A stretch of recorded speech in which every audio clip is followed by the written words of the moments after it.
वो 5 साल जब गुजर गए तो मोदी जी कहते हैं पकौड़े बेचिए।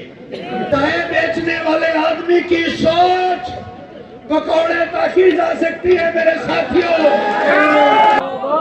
ये झोला जो है, ये झोला जो आपने भरा हुआ है 10 सालों से, हम ये भी देखेंगे कि आपने इसमें क्या क्या डाला है।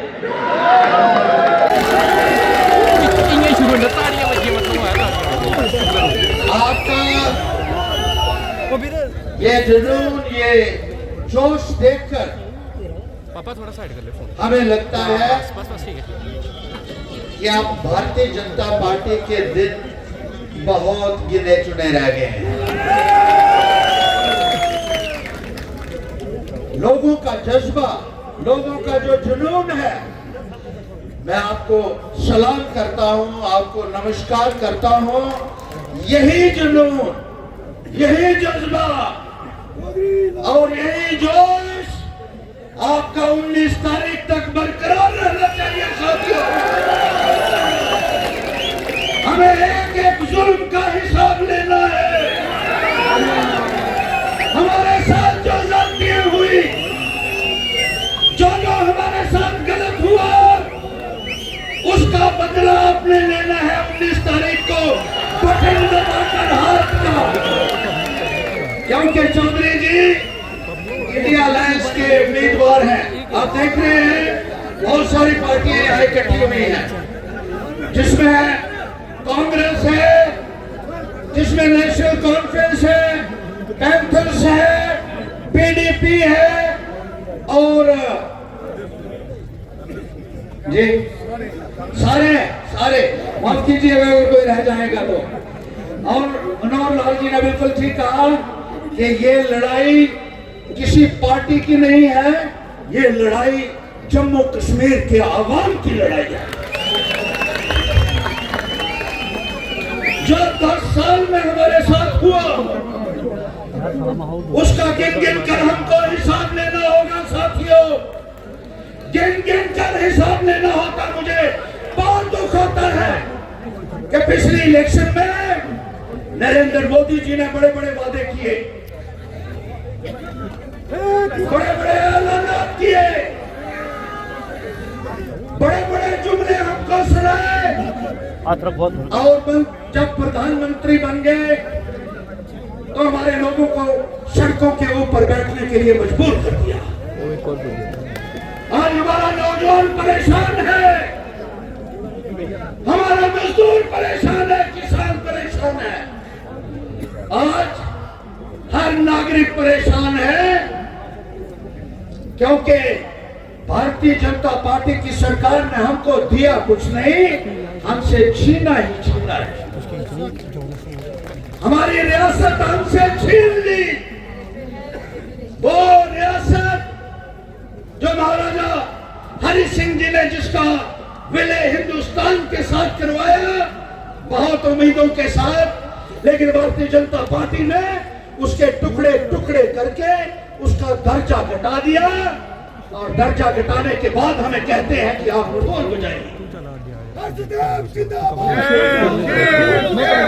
तानाशाही की इंतहा देखी हमने कि जब किसी का दर्जा घटता है तो भारतीय जनता पार्टी कहते हैं अब आप ढोल बजाइए और खुशियां मनाइए। जमहूरी निजाम से हम लोगों को वंचित कर दिया।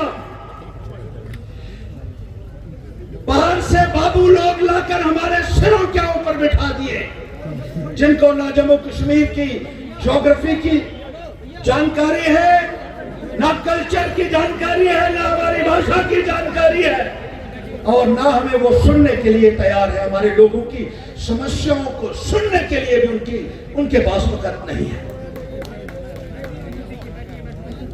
यहाँ रोजगार हमारे नौजवानों को नहीं मिल रहा। यहाँ का नौजवान पढ़ाई लिखाई करने के बाद सड़कों के ऊपर बैठने के लिए मजबूर है। मुझे बहुत दुख होता है साथियों कि जिस सरकार ने 2-2 करोड़ नौकरियां देने का हर साल वादा किया, वो 5 साल जब गुजर गए तो मोदी जी कहते हैं पकौड़े बेचिए।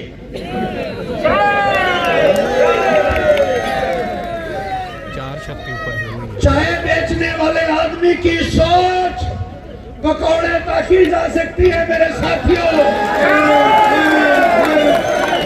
हिंदुस्तान की पैरवी, हिंदुस्तान की नुमाइंदगी और रियासत की नुमाइंदगी बड़े लिखे लोग ही कर सकते हैं।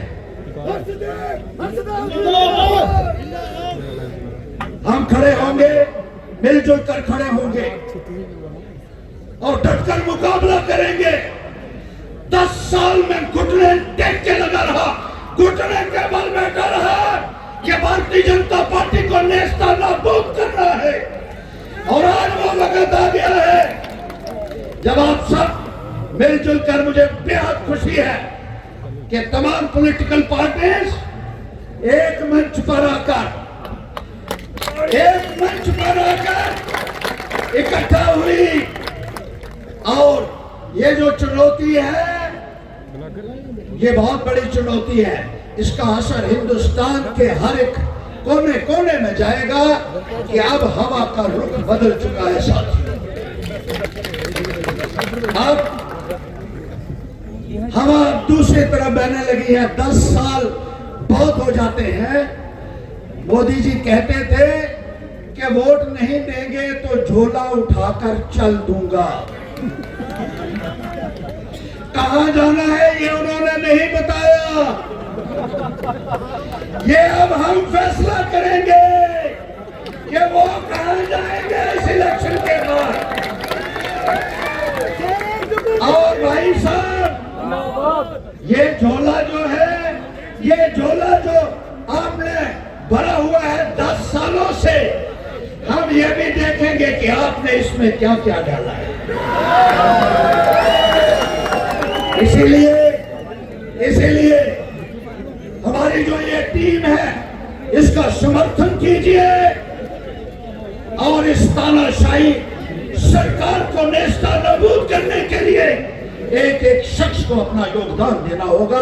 आप सब यहाँ आए और इस गर्मी में भी आए, जोश जुनून के साथ आए। आप सबका बहुत बहुत शुक्रिया।